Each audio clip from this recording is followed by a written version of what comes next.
Haleluya, selamat pagi Bapak Ibu Saudara yang diberkati oleh Tuhan. Salam sejahtera bagi kita semua. Pagi hari ini kita akan sama-sama merenungkan firman Tuhan.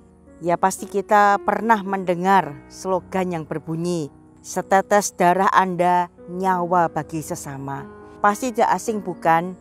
Ya, ini adalah slogan dari PMI, Palang Merah Indonesia. Ketika kita mendonorkan darah kita, setetes darah kita itu sangat berarti bagi sesama kita. Di dalam perjanjian lama, darah itu merupakan nyawa bagi setiap makhluk. Nyawa bagi setiap makhluk itu artinya di dalam setiap darah itu ada kehidupan. Ketika manusia jatuh ke dalam dosa, harus ada penumpahan darah untuk pengampunan dosa. Bapak Ibu Saudara yang diberkati oleh Tuhan, kalau kita melihat bagaimana di dalam Keluaran pasalnya yang ke-11, di sini bagaimana ketika Tuhan marah kepada bangsa Mesir, orang-orang Mesir, Firaun yang tidak mau melepaskan bangsa Israel. Dan di dalam Keluaran pasal yang ke-11 ini, Tuhan menurunkan tulah yang ke-10, di mana anak sulung, semua anak sulung akan mati. Ya, di ayat yang keempat dan kelima dikatakan, berkatalah Musa, beginilah firman Tuhan, pada waktu tengah malam aku akan berjalan dari tengah-tengah Mesir.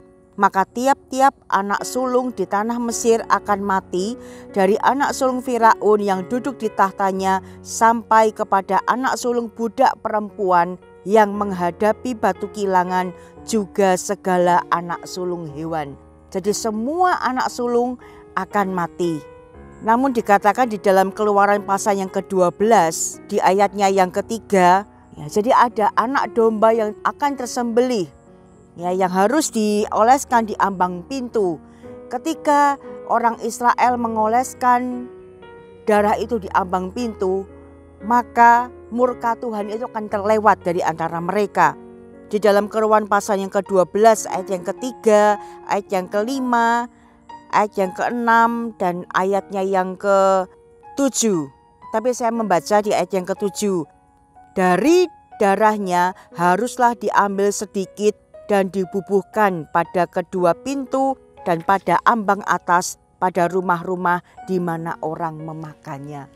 Jadi dengan kata lain, mereka yang ditutupi oleh darahnya, oleh korban darah, dibebaskan dari hukuman-hukuman dosa.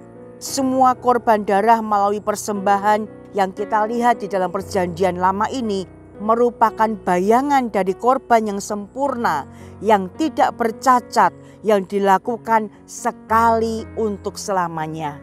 Mari kita sama-sama membuka di ayat yang pokok kita di dalam 1 Petrus pasal yang pertama ayat yang 18 dan 19. Sebab kamu tahu bahwa kamu telah ditebus dari cara hidupmu yang sia-sia, yang kamu warisi dari nenek moyangmu itu, bukan dengan barang yang fana, bukan pula dengan perak atau emas, melainkan dengan darah yang mahal, yaitu darah Kristus yang sama seperti darah anak domba yang tak bernoda dan tak bercacat.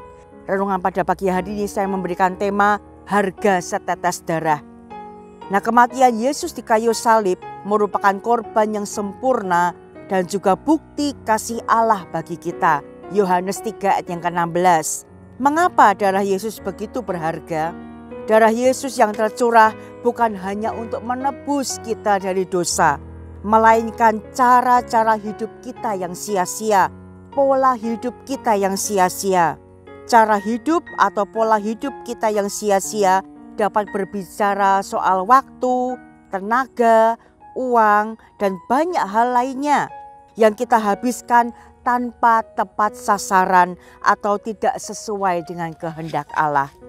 Yesus telah menebus kita, artinya Ia sudah membayar lunas hidup kita dengan darahnya supaya kita menjadi serupa dengan Dia. Kisah Para Rasul 4 ayat 12. Ya, keselamatan itu hanya datang oleh nama Yesus. Tidak ada nama lain yang dapat menyelamatkan kita. Dan di dalam Efesus pasal yang kedua ayat yang ke-8 dan 9, oleh karena kasih karunia kita diselamatkan, bukan karena perbuatan baik kita, siapa kita, tapi oleh karena kasih karunia, ya kita diselamatkan. Bapak Ibu Saudara yang dikasihi oleh Tuhan, yang harus kita sadari adalah kita telah ditebus dari dosa itu bukan dengan barang yang fana, tetapi darah Yesus, darah yang berharga, yang tidak bercacat, yang tidak bernoda. Di dalam 1 Korintus pasal yang ke-6 ayat 20 mengatakan, sebab kamu telah dibeli dan harganya telah lunas dibayar.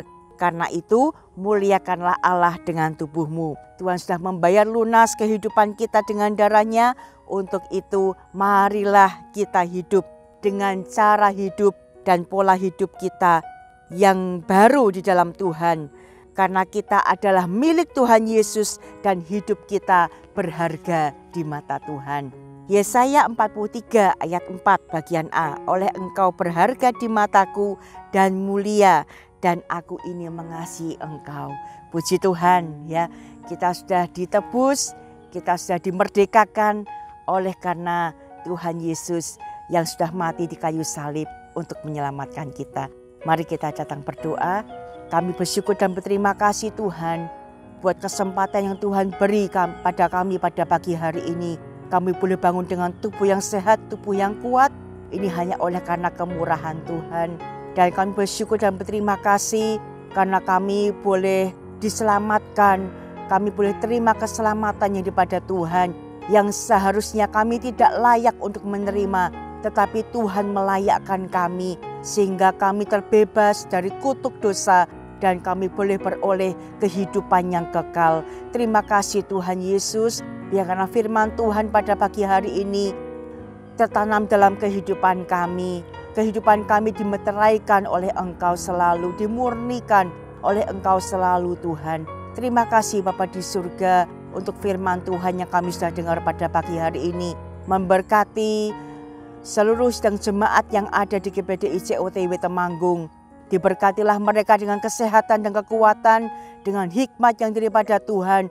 Bahkan setiap apapun yang dikerjakan oleh tangan-tangan mereka, Tuhan yang buat berhasil dan beruntung. Mereka tetap terus menaruh pengharapan mereka, percaya mereka kepada Yesus yang sudah mati di kayu salib untuk menebus kami. Terima kasih Bapak Ibu Gembala, staf Gembala, seluruh diaken karya, diaken karunia, semua yang melayani, diurapi, dipakai oleh Tuhan senantiasa untuk hormat kemuliaan nama Tuhan. Terima kasih Tuhan Yesus, segala puji bagi nama Tuhan. Kami mau melangkah pada pagi hari ini bersama dengan Engkau. Di dalam nama Tuhan Yesus, haleluya. Amin.